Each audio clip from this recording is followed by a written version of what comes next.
What message are we sending when we sit down at the table with the #1 state sponsor of terrorism?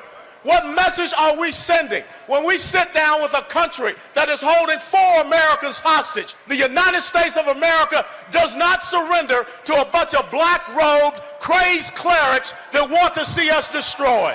Wow. Powerful, forceful response by Colonel Allen West to the Iranian nuclear deal at a recent rally in New York City. Joining us now to explain his deep-rooted opposition to this bad nuclear agreement, the man himself, president of the National Center for Policy Analysis and Fox News contributor, Lieutenant Colonel Allen West. Great speech.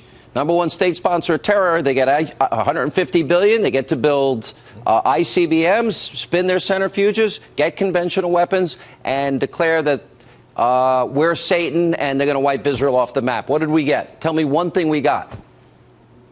Well, Sean, it's good to be with you. We got absolutely nothing. I think that the only thing that the United States of America gets is an exhibit that will be in President Barack Obama's library wherever he decides to build it. But when you look at what just recently happened in the last 24 hours, Iran has announced that it is producing a new short-range ballistic missile that has a range of about 315 miles. This week, they will finalize the agreement with Russia to get 4 of the S-300 anti-aircraft missile systems, which are state-of-the-art and which will make it very difficult to attack any type of nuclear sites there. And we know that Mahmoud Abbas is traveling to Iran this week. I think that he's going there to see about how he can get funds that are going to be unfrozen back to Iran. So we get absolutely nothing from this, but Iran becomes an economic power, a military power. The President Rouhani has said that they will sell weapons and they will buy weapons anytime from anyone, anywhere. I have a simple formula in life. 1 and 1 equals 2. A squared, B squared equals C squared. Radical Islamic mullahs that say they want to wipe Israel off the map and destroy America, coupled with weapons of mass destruction, equals a Holocaust. Am I wrong? Is that a likely conclusion? And why would this president allow that to happen?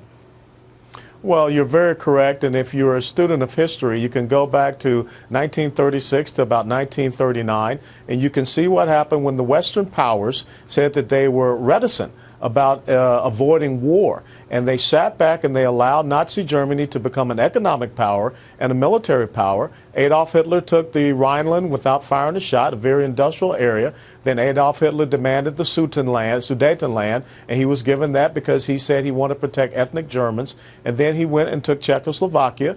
Of course, Neville Chamberlain went to Munich. An agreement was signed that was said to be peace in our time. But all it did was prove that anytime weak nations go into agreements with belligerent, strong nations led by dictators and theocrats and autocrats, those weak nations will lose, and war is imminent, and war cannot be avoided. We're not going to be able to stop this, are we? Obama has pretty much rigged it. He's going to veto. Yeah. He's going to override a veto. They won't be able to override his veto in the end, right?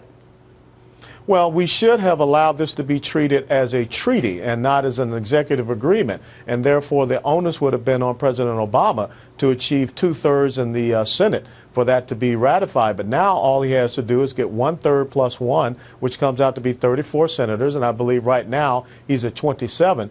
And the Republicans are going to have to get 291 in the House of Representatives so that they can have a veto-proof agreement. Yeah. But the Iranians are going to continue on. The United Nations has already unanimously endorsed this agreement.